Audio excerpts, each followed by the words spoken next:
kemarin dianggap sebagai salah satu penyebabnya, yaitu ketika penerimaan negara kita dibandingkan belanja negara, ini mengalami defisit di sekitar 31,2.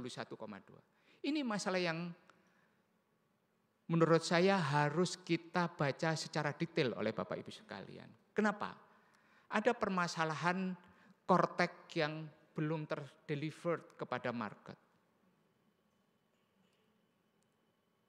Kortek ini adalah sebuah ide yang sangat bagus. Bagaimana teknologi informasi diterapkan kepada sistem pelayanan perpajakan di Indonesia, sehingga terjadi integrasi yang sangat kuat, tetapi kemudian ketika diimplementasikan sejak 1 Januari, implementasi ini kemudian pada permasalahan-permasalahan yang teknikal pelaksanaan di lapangan. Sehingga mengganggu data-data penerimaan pajak kita, mengganggu akses pembayaran pajak kita dan sebagainya. Karena apa? Ketika diumumkan ini oleh Menteri Keuangan, Bapak perhatikan, penerimaan kepabeanan kita, ya kan? Penerimaan kepabeanan kita pada bulan Februari itu sebenarnya mengalami kenaikan kepabeanan dan cukai dari sebelumnya. Penerimaan PNBP karena harga komoditas turun juga mengalami penurunan, tetapi pada standar yang normal karena penurunan harga. Tetapi karena penerimaan bea cukai naik, sebenarnya tidak sewajarnya penerimaan pajaknya turun. Tidak sewajarnya penerimaan pajaknya turun.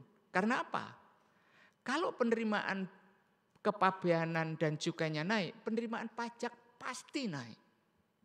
Jadi kalau ada penerimaan pajak turun, pasti ada problem technical kortek yang belum bisa kita jelaskan di mana letak permasalahan yang sebenarnya. Lah, inilah kalau menurut saya kita perlu hati-hati. Nah, kemudian sampai sekarang kita di Komisi 11 menjaga defisit kita tetap di angka 2,53. Dan ini kalau kita lihat di sini, situasi ini pasti biasanya kita akan mengalami rebound itu ketika kita bulan Maret dan bulan April, ketika apa? Ketika SPT PPh perorangan dan PPh korporasi itu tahunannya masuk kepada Direktorat Jenderal Pajak. Dan kita mulai recover. Dan kemudian baru kita PPh pasal 25 dan seterusnya itu mulai di bulan-bulan selanjutnya. Lah, Bapak Ibu sekalian, sebenarnya melihat data moneter, data perbankan dan data fiskal yang ada, yang perlu saya sampaikan dalam struktur APBN ini, sebenarnya optimisme itu pantas kita jaga dan perlu kita naikkan optimisme kita terhadap pemerintahan Bapak Presiden Prabowo dan Mas Gibran. Karena apa?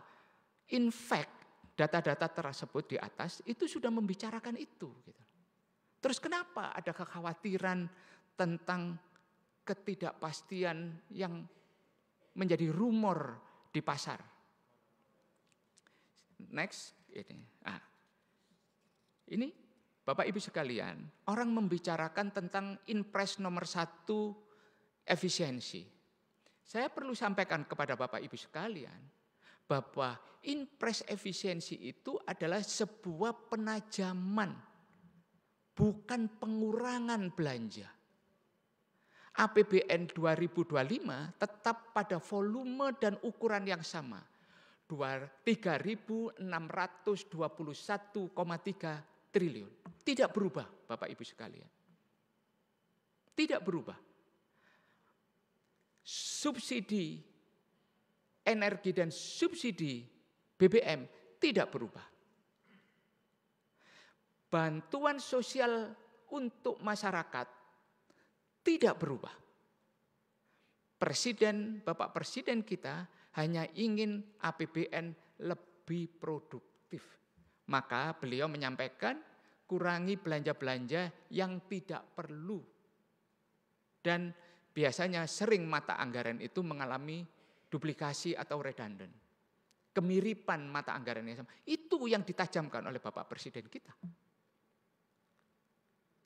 Bapak Ibu sekalian, perlu Bapak Ibu ketahui bahwa government spending di dalam struktur pertumbuhan kita, itu kita biasanya 5,2 sampai 56%, 52 sampai 56%, pertumbuhan kita itu driven by the consumption, konsumsi rumah tangga, household consumption.